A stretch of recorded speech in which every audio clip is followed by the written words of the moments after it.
identity question. So we are going to deal with the identity question. What do I mean by the identity question? There are five most important questions every person must answer if that person is to live effective. And these five questions, I first heard them from Dr. Miles Munlo. And these questions are: question number one is, who am I? Question number two, where do I come from? Question number three, why am I here? Number four, where am I going? Number five, what can I do? These are the five significant questions every person must answer. The who am I question is the question of identity. Where do I come from is the question of origin. Why am I here is the question of purpose. What can I do is the question of potential, and where am I going is the question of vision. So these are the five questions every person must answer. If you are to live effectively, you need to answer this question. And today we are going to deal with the identity question: who am I? Who am I? Which is the question of identity. You know, identity is so powerful and influences our lives beyond what we can imagine. And often we don't realize that it is identity that is influencing our lives, that is causing us to behave in a certain way, that is causing us to even dream, to desire, even to attempt certain things. It is the question of identity. If you don't know who you are, it places a limit, or it sets a lead on your potential. You need to know who you are. Now, knowing who you are is very important, but again, if you adopt an identity that is not who you are, a lot of problem comes in. You may accept a tag given to you by the world, given to you by your peers. You are not good enough. You are not this. You are not that. If you adopt that identity over your life, you find that it sets a limit. And also, there are instances where if you don't know your true identity and you adopt or you embrace the identity that the world gives you or other people gives you, you find out that your identity, the identity that you have adopted, doesn't align with who you are. So you find yourself coming short of that identity, yet you feel as if you are a failure, as if you are not enough compared to others. So the who am I question is the question of identity, and this is the question that I want to answer in this session. If I was to ask you this question, who are you? What answer will you give to me? If I was to ask you, who are you? What answer will you give to me? Because some when you ask them this question, they'll either give you their roles or their jobs. They'll say, I'm a doctor. No, you are not a doctor. That's what you do. Oh, I'm a father. No, that's your role. Who are you as a person? Without a job, who are you? Without having kids, who are you? That is very important. So that's the question we are trying to answer. So the story you tell yourself uh, places a limit on what you can do. The dialogue that goes on in your mind sets a limit on your performance, even your productivity. If I can, for me to be able to change your life, I just need to change the story you tell yourself. I just need to change the way you see yourself. I just need to help you discover your identity. If I can change that, then I can easily change your life. But the problem is that we are looking for our identity in from temporary things, and when we lose those things, it's like we are induced into identity crisis because we tied our identity to something that is temporary. And if something temporary, you tie your identity to something temporary, when that thing goes away, you end up losing your identity. So someone will tie their identity to a relationship. Maybe that relationship ends. Then the person no longer knows who they are. Maybe they tie their identity to a job and they lose that job. They no longer know who they are. Why? Because they've lost the job. And that is a dangerous way to live, though unfortunately that's how many people are living in our times. But so, what can we do? How can we discover who we are? How can we truly discover who we are?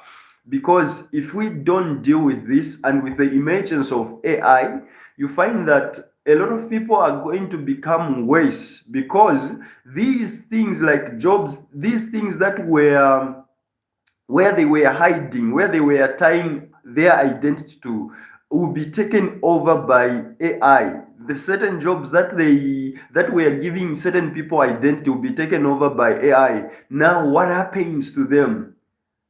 They don't know. Then they will have to figure out who they are. So the question remains: who are you?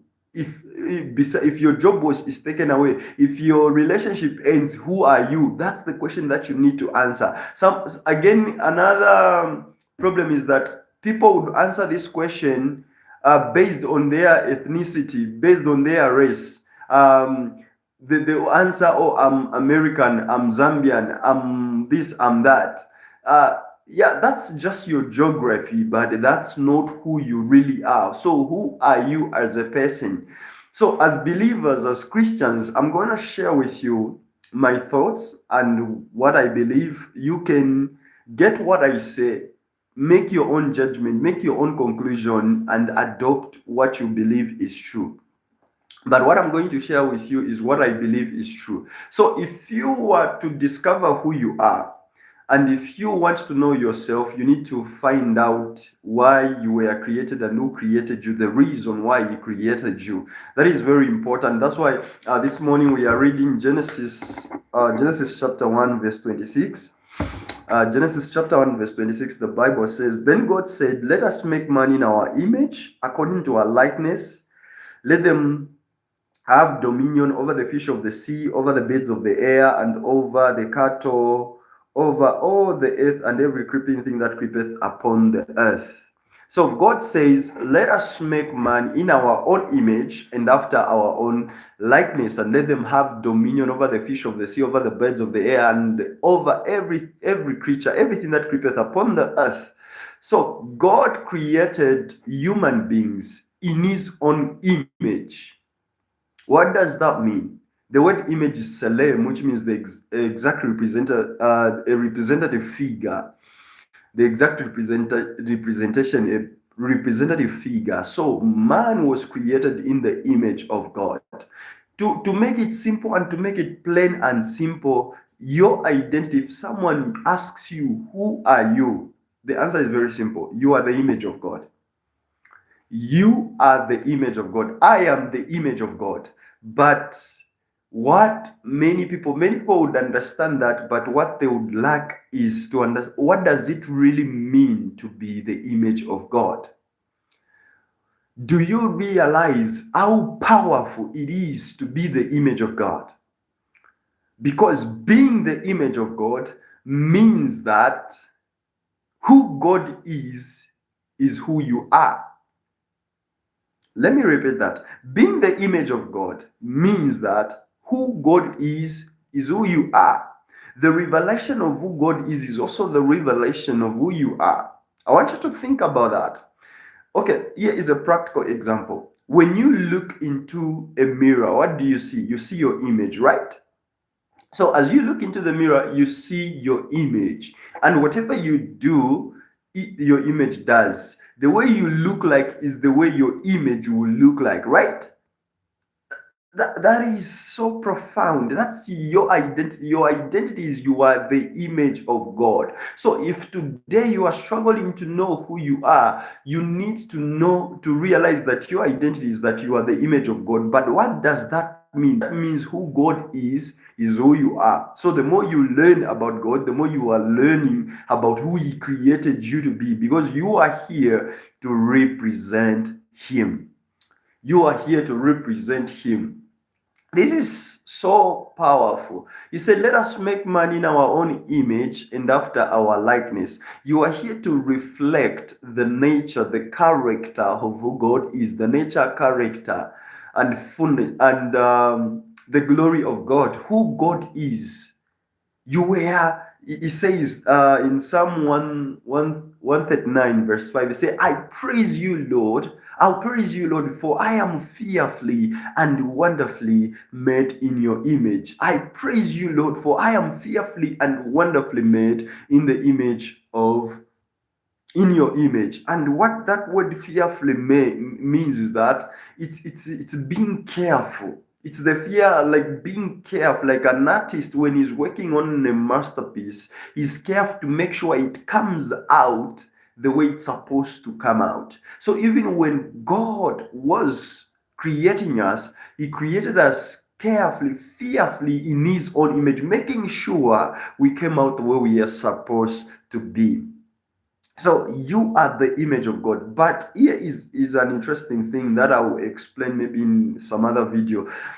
When God created Adam and Eve, he created them in his own image and after his likeness. But when Adam and Eve sinned, they fell from glory. Their nature was corrupted. They fell from glory, which means from the standard of who God is, from the nature in which their nature was corrupted. Instead of them being who God created them to be, who is the image of God, they fell from that and they became corrupt.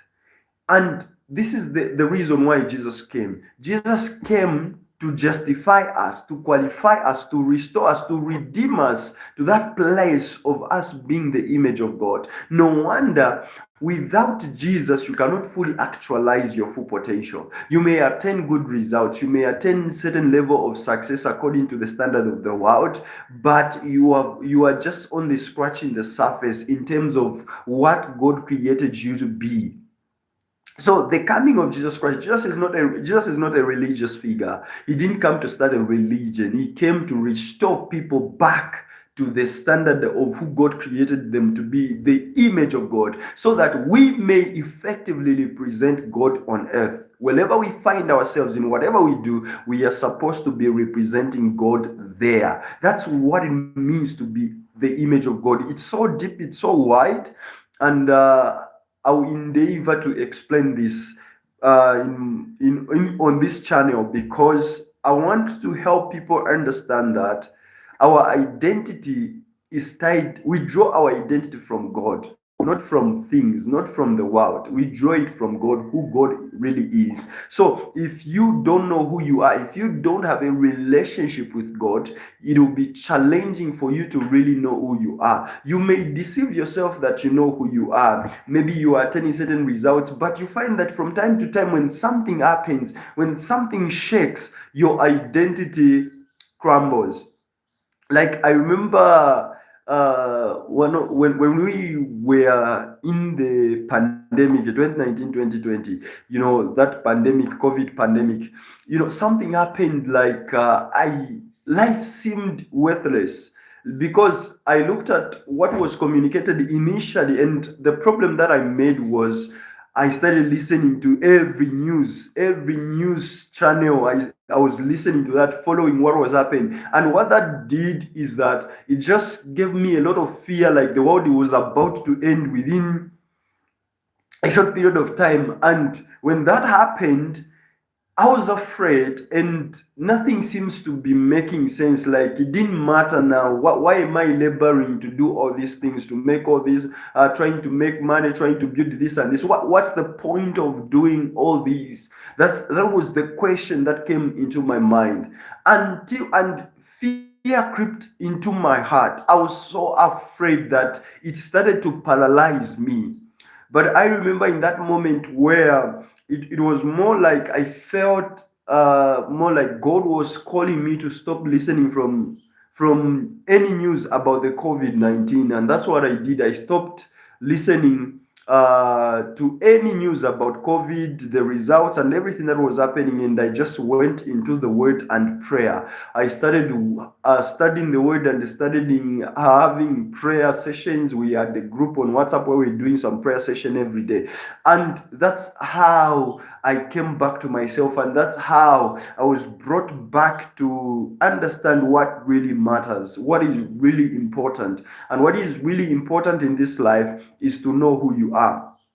when you look at the same question that Solomon had is the same question that people are asking right now, the same fear that people have when Solomon writes Ecclesiastes. He say, vanities of vanities, says the preacher. Everything is useless, everything is empty. It's like chasing the wind. He said, I tried money, empty. I tried women, empty. Food, empty. Buildings, empty. Everything at the end he was finding, like it is like chasing the wind. But in the end, he concludes, he realized that the very thing that matters most is just serving the Lord, pleasing the Lord who created you. And that is what I'm trying to communicate to us. As much as we are pursuing to be, we are building wealth, we are doing all these other things, it really matters for you to really know who you are. And when you know who you are, what you realize is that you are God's representative on earth. You are here to represent God, and you not live anyhow, because you know that in whatever you are doing,